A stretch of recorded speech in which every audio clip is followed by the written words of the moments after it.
I've heard that that is off-putting to some unbelievers or some people who are new to the faith because it literally reminds them of what they came out of. And the people were so compelled to stand up because they have not heard the word of them in a long time. So they stood up. That was not structured. That was not anything like that. Like nobody had to tell them, like, hey, stand up. This is important. This is the time where we do this. Everyone on your feet.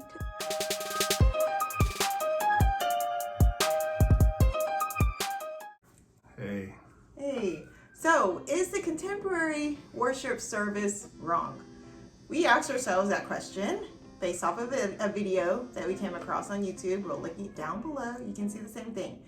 And here are the issues: church order and structure, sermon delivery, worship, and there's one more issue that we're unsure about. So make sure you watch to the end and tell us what you think in the comments. But let's start with church order.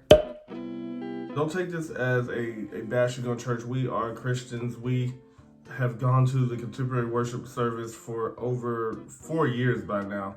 We are them. Okay? So the church is often parodied, and what I'm really getting with is like, this is not just a contemporary worship issue, but it's also a thing that happens in the Catholic Church, it happens in the United Methodist Church, in every denomination from Baptist to Missionary Baptist to charismatic Pentecostal churches. This video is not one of a kind, it's not brand new. We have The Simpsons parodying the church. We have King of the Hill showing the United Methodist Church. We have Tyler Perry movies and shows showing traditional Black churches. Okay, so I really feel that it's important to know that structure is needed. And Paul actually talks about it in 1 Corinthians chapter 14.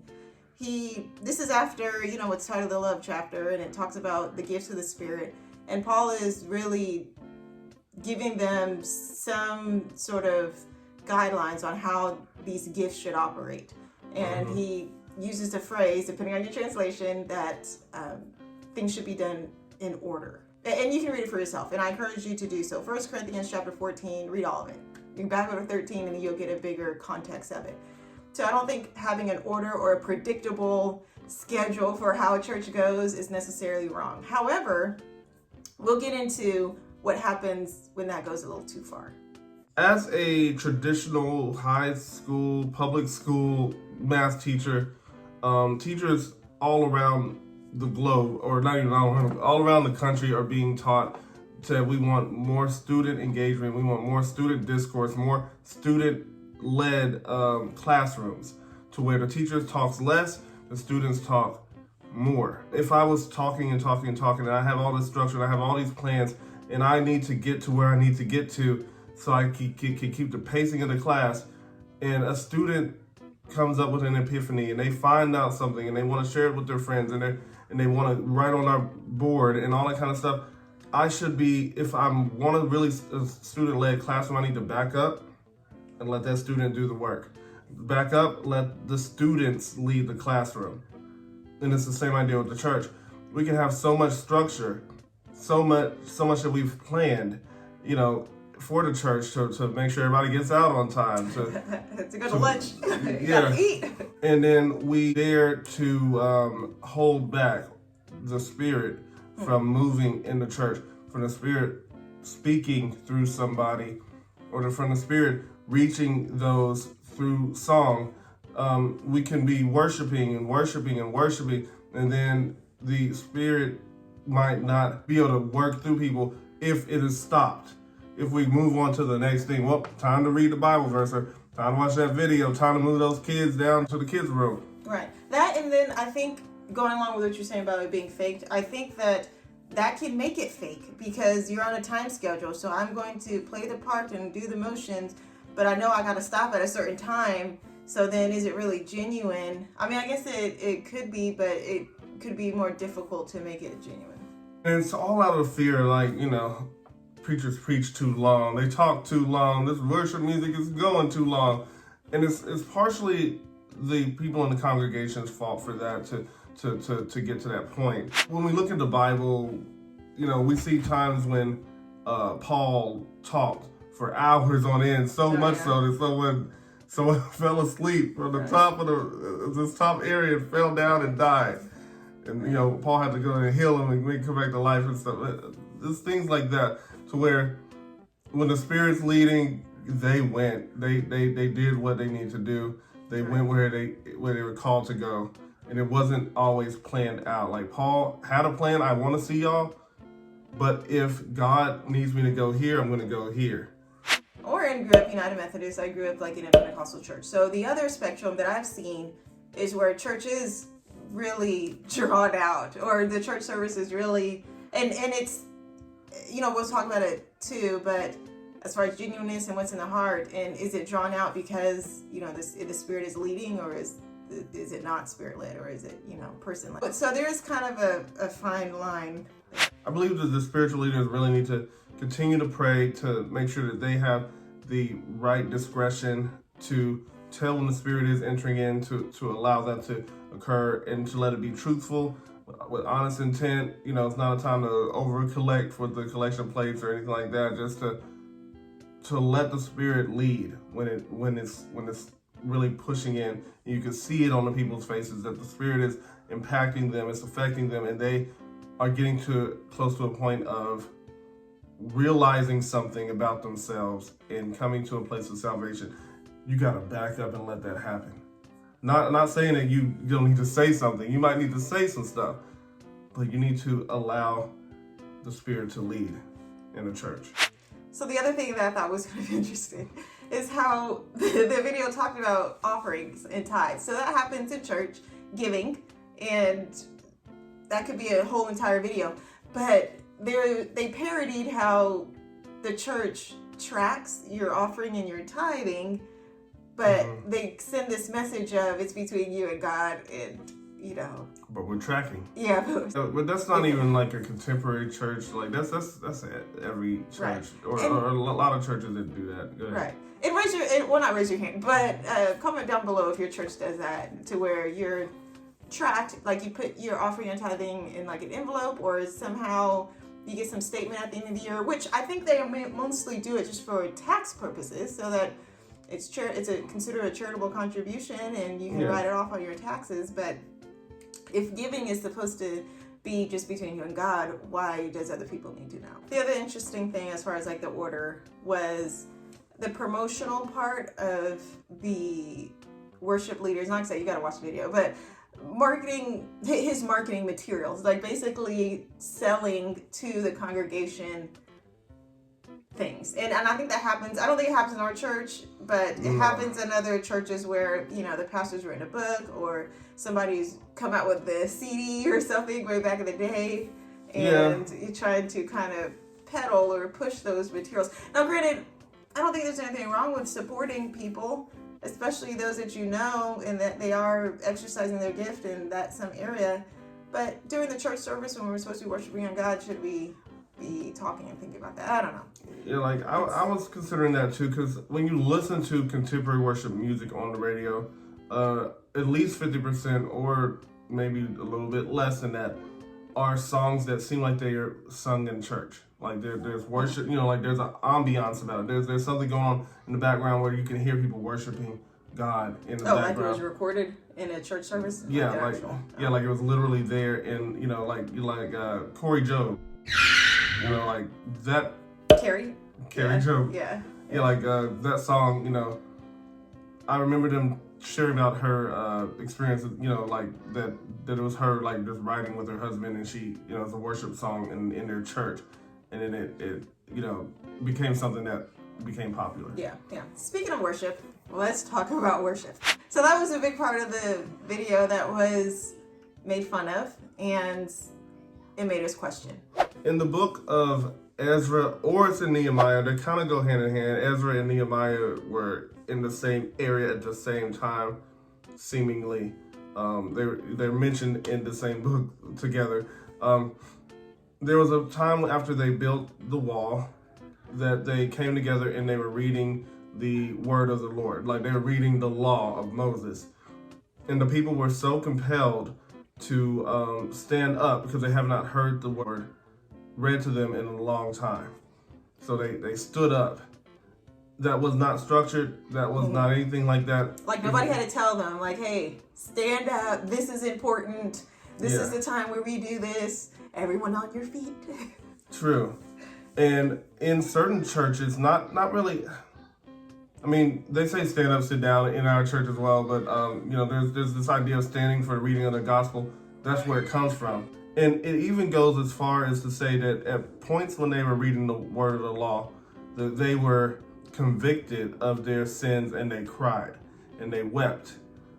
And they were like crying a lot, and they were like, yo, this is a time of celebration. We just built this wall. Stop crying over your past sins. They were, I won't say they were allowing the Spirit to lead. I don't know how well or how much that Spirit was moving around in the Old Testament. There's times when it's mentioned, there's times when it's not, but these people were acting upon their emotion and what was being, felt, and it was people-led rather than structure-led. So as far as worship, just one more point. And that is the songs. The songs, and now that could be a whole separate video, just how songs have changed. But I think the biggest thing, we already touched on it, is the heart and being genuine in what we're saying. Yeah, we can't control what a worship leader feels about a song. Like, they could be doing it for a job or whatever, but we would hope and pray that they're doing it as an act of service to God. But what is more important is how we take things. It's not up to us to like or dislike a song. It's up to us to use those words, look at those words, and see if we really feel those. If we don't feel those, then we probably should not sing. Just hold our hands up, pray that we can get to a point where we can. That, and I think it's good for the worship leaders to actually remind people in the congregation, because everyone's at a different spot in their walk with God.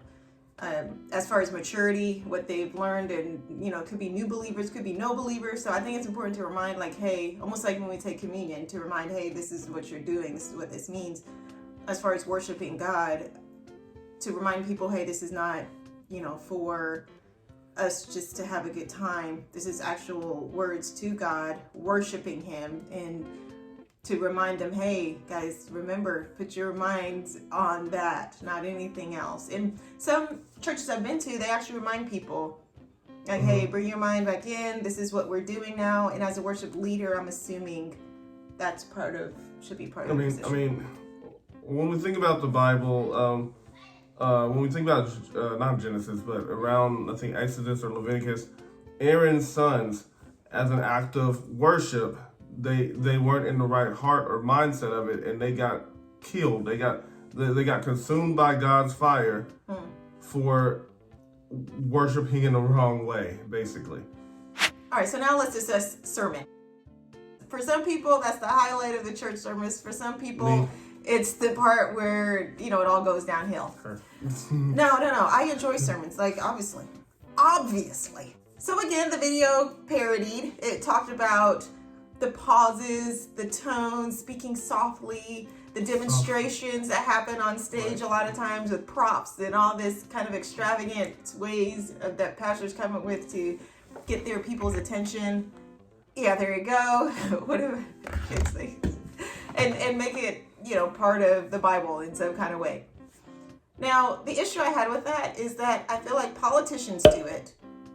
People in the news do it, like on TV. They have a teleprompter there. They're literally saying word for word, which people, I don't know how many people know that or not, but I used to, be in media, TV news and print news and all that stuff. So by and large, a lot of it is scripted. And it's scripted and said and arranged in a certain way to make it appealing, to make it something that people actually want to hear. Because the average sermon, 30, 40 minutes. And so people, like you said, often complain about how long it is.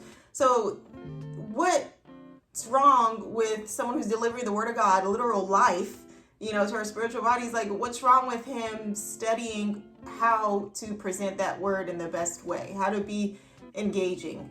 I mean, that's something that they teach in seminary. They teach them how to be expository speakers. And like I said, politicians do it, and any Toastmasters out there would know that all of that is taught too, but it was kind of made fun of, like there's something wrong with it. But well, there is something wrong with it. Okay. As far as making the sermon or making the word of God, the delivery, making it more appealing and attractive? Yes, making it more appealing and attractive. When we look at Paul, who writes to one of those churches, I gotta look it up, but Paul says that the church complained that in his letters, he was convicting, he was sharp, his words pierced. But in person, he was considered gentle. He was uninteresting. He was dull, Yeah. So that's one of the instances. In the book of Acts, when Peter is brought before the government or the Sanhedrin or someone, like Peter was seen to be just a simple man, just a simple fisherman. He was not educated in that of theology and divinity and all that kind of stuff. But what he was sharing was the truth, and it was sharp. And it's the idea of, we aren't supposed to make it pretty. We aren't supposed to doctor it up. We ain't supposed to put no icing on the cake and a little topping. We give you, straight up flour and watch God work from there. Because, we're not perfect. We're just a lot of mud and clay put together and breathe some life into it. Yeah. That everything that we do should be from God, and that being just a simple fisherman and spitting truth shows that God's speaking through him more so than, he studied, with Toastmasters and he's taught softly to bring you in and then allowed to hit home the point and all that kind of stuff. Like, well, our videos aren't going to be perfect. Our videos are not going to be edited perfectly or anything like that. If it convicts somebody, then it's God. It's not us. Right. And same with Jesus. How Jesus delivered his sermons. For the majority of people, they didn't get it. He wasn't trying to make it, basically, as a mother, you're feeding your children, the younger they are, the more you try to process their food and cut it up and, no big pieces and all that stuff. Jesus wasn't trying to really do that for most of people. He wasn't trying to, make the applesauce for them. It's like, here's the apple. You got to figure out for yourself. Those of you who can hear, let them hear. Yeah, if not. And if not, they'll walk off. How are we going to eat your flesh and drink your blood? Yeah. I think the book of Isaiah even says that he was not appealing or did not have a pretty appearance. But there was a purpose in the parables, right? There was a purpose in the parables, and it's really just to weed people out. Right. And that the people who came for maybe the food, the feeding of the 5,000, 4,000, they eventually, like you said, they dwindled down because they still didn't understand what he's saying. What I like in Acts too is Acts as in T-O, and that there's an instance, I want to say Philip is asking somebody, he sees that somebody is reading from Moses, and he asks him, do you understand what you're reading? And the man says, how can I? I don't have anyone to guide me. I believe it's from Isaiah, but yes. Is it? Oh, okay. Well, we'll figure it out. It'll be over here somewhere. The Ethiopian eunuch. The idea is that if you really want to know, you'll figure it out. Or you'll question. You'll be like... Right. You'll ask Jesus those questions like, hey, Jesus, what do you mean by this? Or, you'll think about it more, that if you really want to, you'll go after it.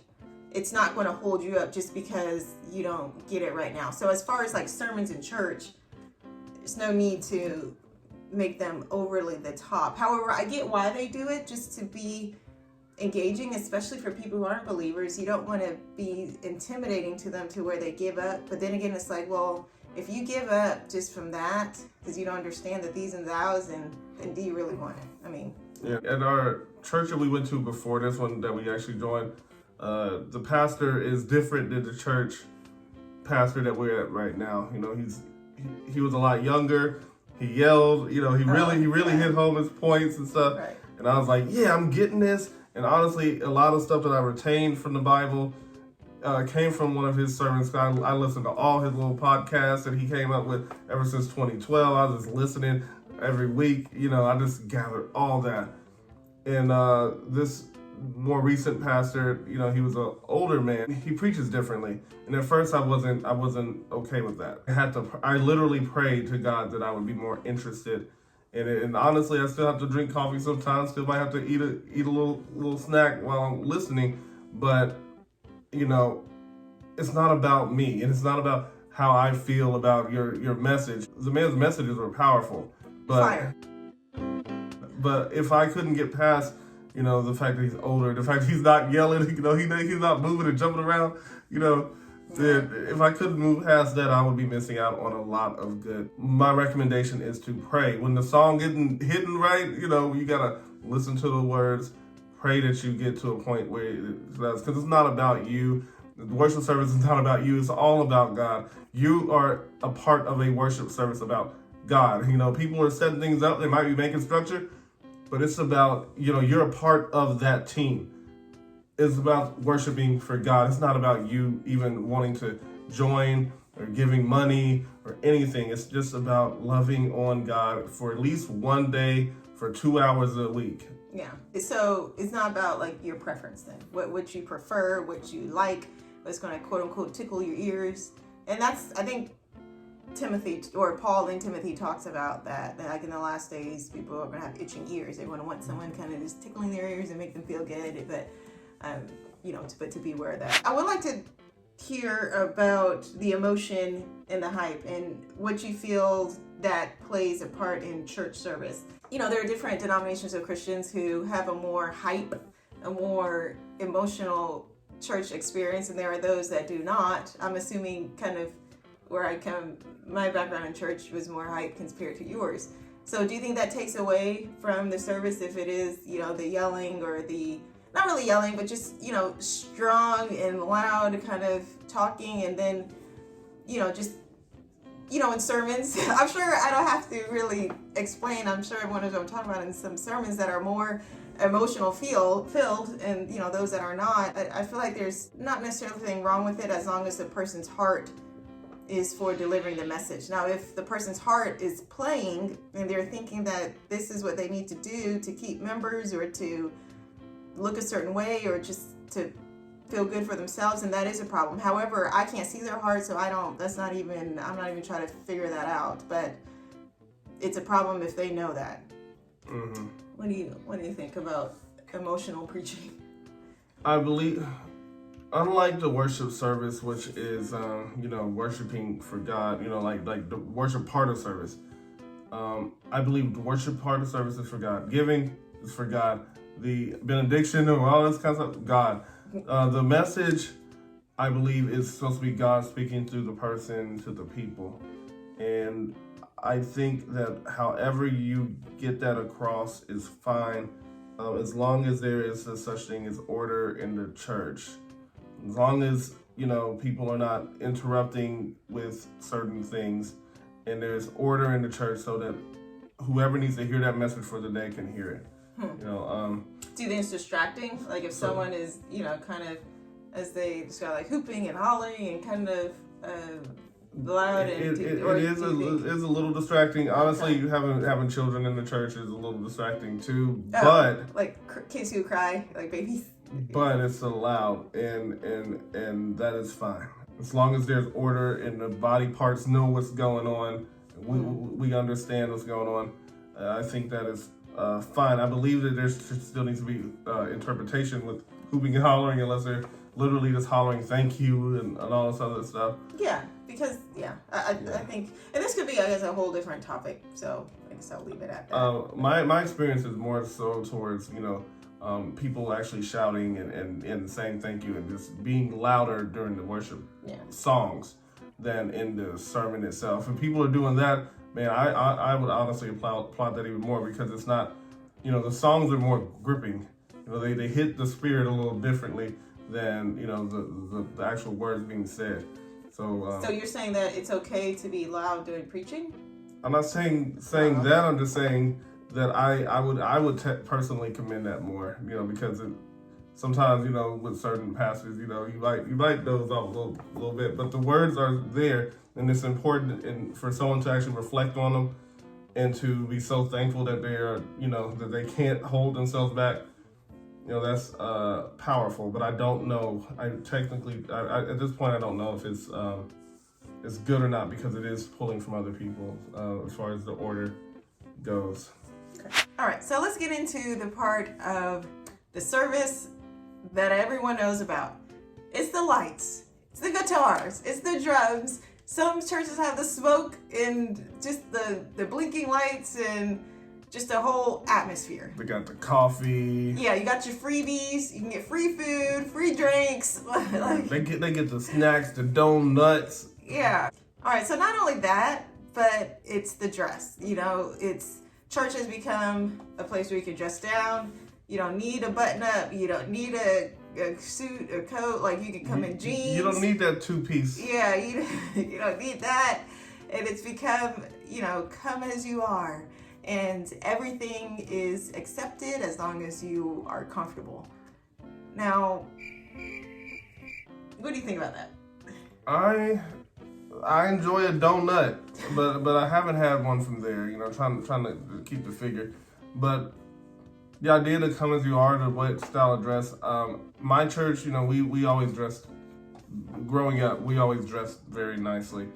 And there were times when homeless people would come into our church and actually would join the service. Sometimes they bathe in the bathroom, but sometimes they join the service. And they would look different than us because we were wearing fancy clothes, and typically he was not, or they were not. So yeah, I think it's trying to open it up and not have something dividing people and keeping them from church.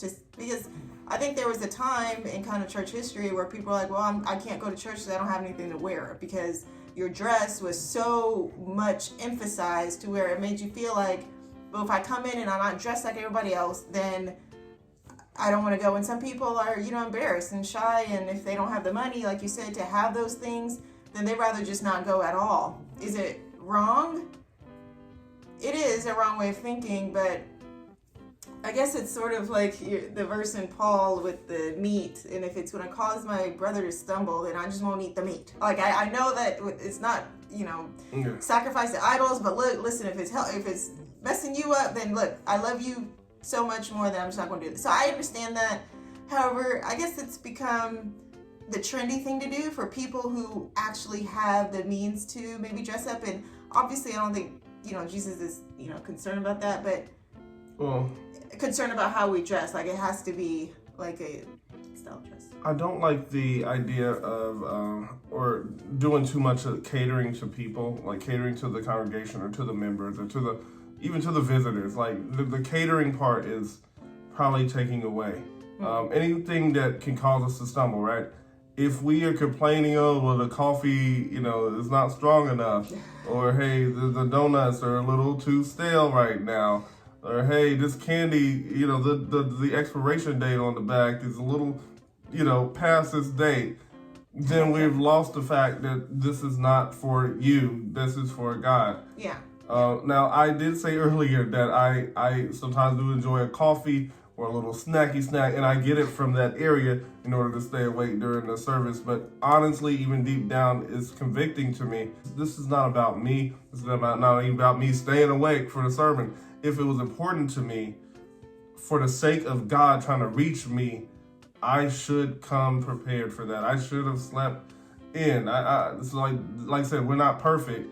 This video won't be perfect. I enjoy the sermon and stuff, but I still stay up at night beforehand, and then I get overly tired. It's more on me than it is on the church, and the church does not need to be doing all the stuff to cater. Now, if there were homeless people coming in there, yes, feed them, let them have some food. They need that. They need nourishment, all that good stuff. That'll keep them coming back, and eventually they'll get the word of the Lord. But for people who this is really catering to, we know it's not for the homeless people. It's mainly for people who have or could buy that with a snap of a finger. Yeah. I mean, I will say though that it is just an evidence of this idea of being engaging, being relevant, and you'll see it in the video.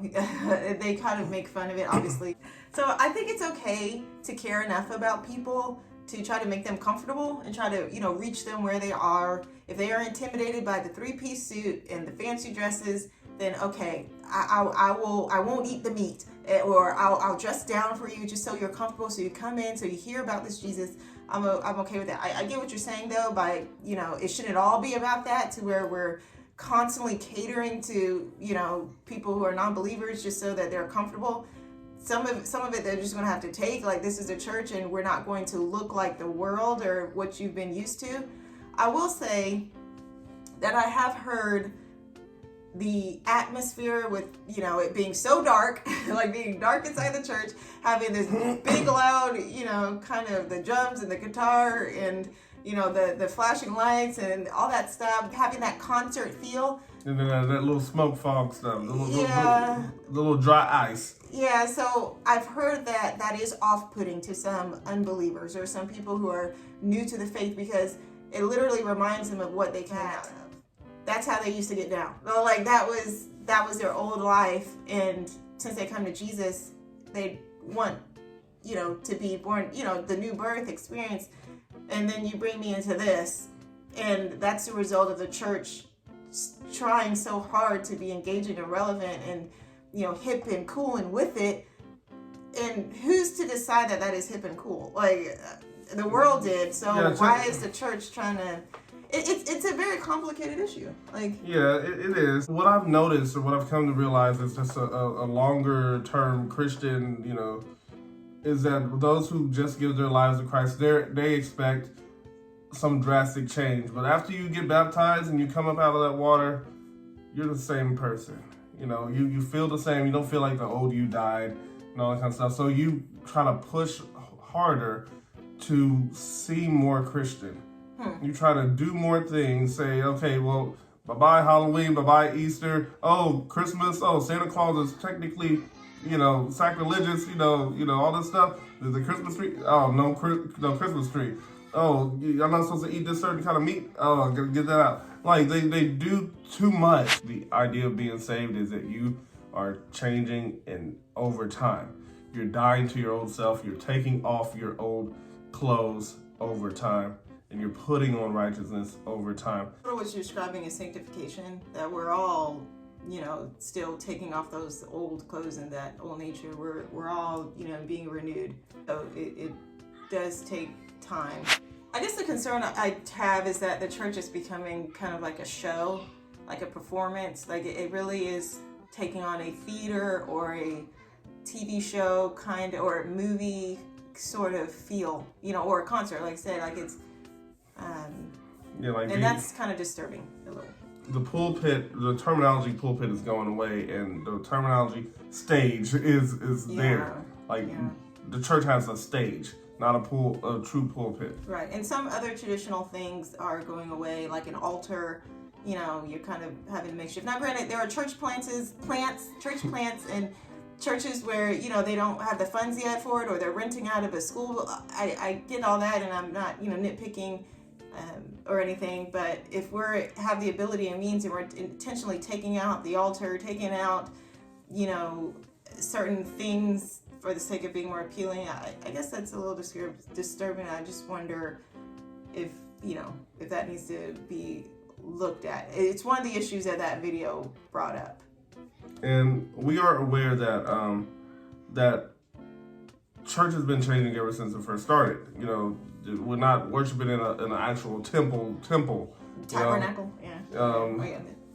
When I took the history of music back in college, you know, we went from doing chants in Catholic Mass, and you're chanting the Word of God, blah, blah, blah, to going to, you know, traveling a little bit forward to hymns, you know, written in the 1800s, 1700s, you know, early 1900s, things like that, to certain artists like Ray Charles and other artists who are singing in R&B style and stuff to get more of a gospel feel, you know, and then that's where gospel music comes from.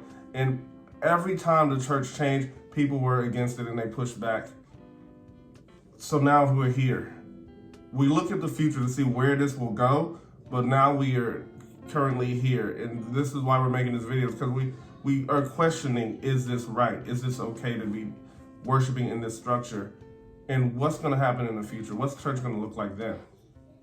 Yeah, I just think it's definitely a heart check. Like, we have to be looking at why we're doing it, and if there is an issue, like, not to be afraid to speak up and, you know, ask some questions. So, is the contemporary worship service, the contemporary church, in the style that they are doing or showing, wrong? I believe that it is a matter of intention, the intention of the pastor, the youth pastors, the music worship team. If they're doing it and their intention is to gain souls for Christ, and the people who are going there, their intention is to praise God, then I believe that it is okay. If their intention is to make money, if their intention is to be like a mega church, a miniature mega church, where people can go and get the mega church feel, but also get to actually know who the pastor is and talk to the pastor, then their intentions might be a little off. The idea or the question is this going to be fulfilling to the Christian church as a whole, the church of Jesus as a whole? And truthfully, in America, we still need to get to a place where we're getting out of the church walls to begin with and reaching out in that way. But until then, if the intentions are pure enough to be like, we just want to reach people for the gospel, then it is okay. Okay. I'm interested to hear what you all think about it. If we brought up the same issues that kind of concerned you too. And if you watched the video, just let us know and tell us what you think about it. And if we miss anything that you want to share, just put it in that comment section below as well. Opening song. Big lights and big drums.